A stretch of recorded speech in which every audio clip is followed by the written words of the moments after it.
Good morning, folks. It's 6 a.m. This is what my hair looks like when I roll out of bed, so I'm going to put a ball hat on. I like to answer questions early in the morning when I get up and see them, and a guy named Benjamin sent me an awesome question last night. I love getting questions like this that hopefully will help a lot of people. It's a lengthy question. I want to read you all of it, and then I'm going to try my best to answer it. He says, "Hi Tony, I have a question I'm not sure you've covered or not. I'm confused about what music you can use in your video. I thought, apparently mistakenly, that if you included the name of the artist and track that you could include it in your video. I did a 34-second time lapse of a lake with a song intro, no lyrics, don't know that it matters, done by a band called Great White, awesome old rock band from the 80s. I've played some of their music. I got some notification, I'm not sure what it meant, and I acknowledged something, I'm not sure what I acknowledged. I'm sure the YouTube police will be breaking down my door any minute. Boy, do I know where you're coming from." Anyway, so I've been there before. I figured that giving the credit in the video and description would be better than stalking the band for permission, when chances are, even if I did know how to contact them, they would not answer anyway. Yeah, absolutely.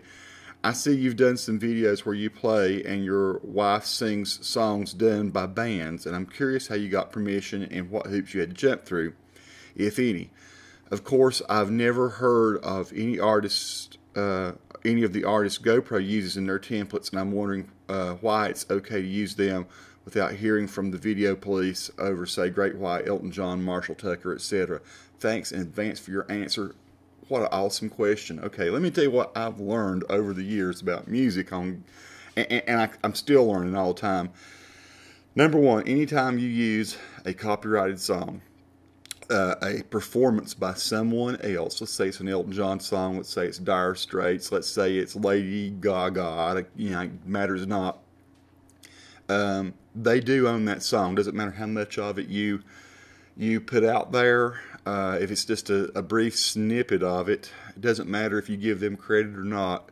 If you're using their recording of it, you're going to get probably a copyright infringement thing or some kind of warning or notice, or say that you can't monetize your video because of the copyrighted song that's in there. So I always avoid that. Excuse me for the hair again, a little head itch. This hat itches. Okay, but let's say you want to do a cover version of a song. And I actually only learned this in the last about 2 or 3 months. And that's why you've been seeing my wife singing some Fleetwood Mac songs like Landslide and Songbird. And you've probably seen me playing a few copywritten type songs, but it's me playing those songs. It's me doing the performance. Now, what happens, the way I understand it, is if you do a video like that, and I haven't tried to run the numbers because I don't really care that much. I just like to do the videos. If you could do let's say, a Songbird by Fleetwood Mac, and you monetize that song, it is you performing that song. However, the artist also receives a portion of anything that your song makes on YouTube. So that way they're getting theirs, you're getting yours. You went to the trouble to make a really nice video and put it on YouTube, and hopefully people enjoy it, but they wrote the song. If, however, you take their recording of the song and put it on there, then YouTube will not monetize the video. They'll put ads on it. They'll maybe warn you. Some artists do not want their songs to be played online. If you, famously Prince or Metallica and people like that, you should not be they don't even like you trying to record covers of their songs. But most bands, it seems to be not an issue at all. So Nikki and I have started doing some cover songs. Prior to that, we always recorded royalty-free songs or songs that are in the public domain. We did a lot of old hymns. We love Christian music, and so we would do "Be Thou My Vision" or "Where the Soul Never Dies" or "Amazing Grace," stuff like that.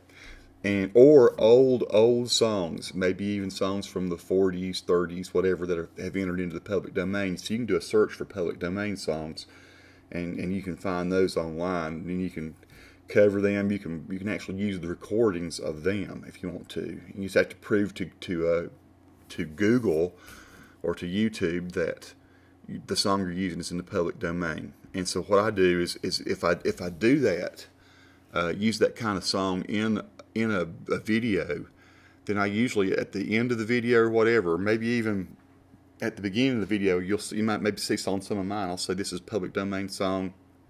In the description, I usually put a link to a place that proves it's in the public domain. So in case there's a question, they can just click on the link, whoever the YouTube police are. I call them that too, the YouTube police.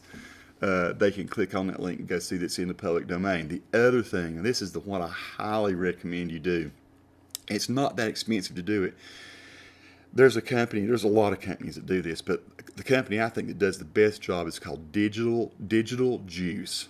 Digital Juice makes these products I've been using for a decade, and they're awesome. And so you can go there and you can buy royalty-free music. And I like there's a collection of music called Stack Tracks, and but I think it's called something else now. I bought the entire Stack Tracks collection. It's like 20 volumes. They were like each volume it would be like a volume that was on rock, or a volume that was on easy listening, or a volume that was on urban or country or blues or epic. You know, epic would be like the soundtrack music, what you might hear in Braveheart or you know, Lord of the Rings. And so I use these pieces of music. The thing that's cool about what Digital Juice gives you is it gives them to you in tracks.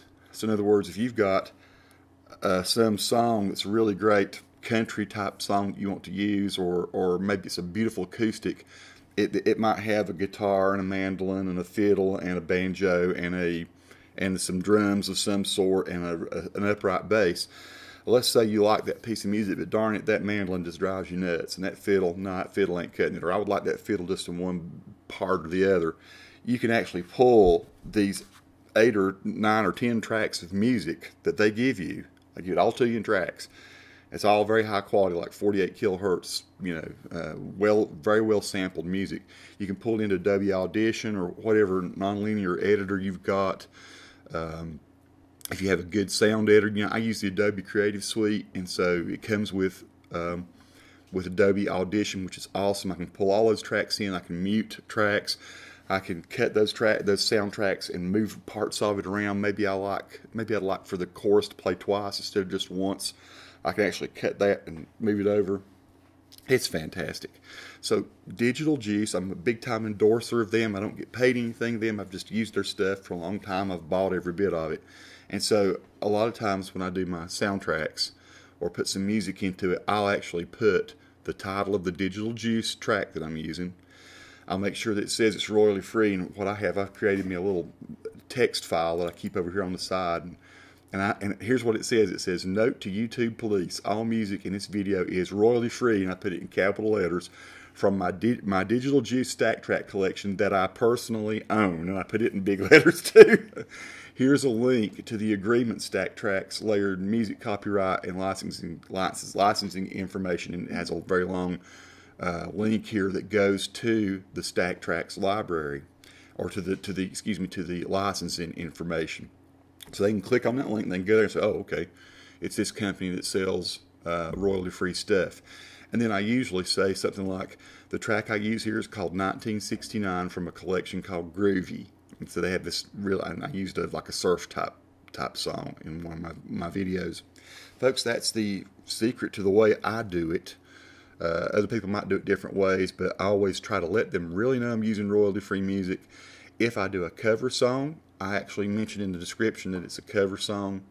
Hi, here we're doing a cover of an old classic Fleetwood Mac song, or you know, U2 song we did With or Without You a few weeks back. And like I said, I don't know from a monetary point of view if we make much money off of that or not. Once again, I don't care. At least I'm just not getting a copyright infringement notice.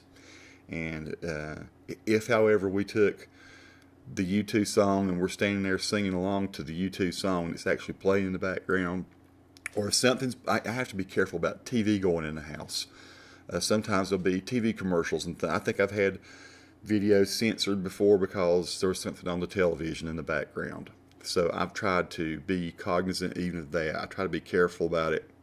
But Benjamin, hope that answers your question. Hope that answers it for a lot of other people. If you have any other questions or comments or additional things you could add to make this video better, please put those in the comments. I love having great comments from people that correct me on certain issues or add to the things that I leave out. Appreciate it, folks. Thanks for watching. Subscribe if you like. Keep coming back.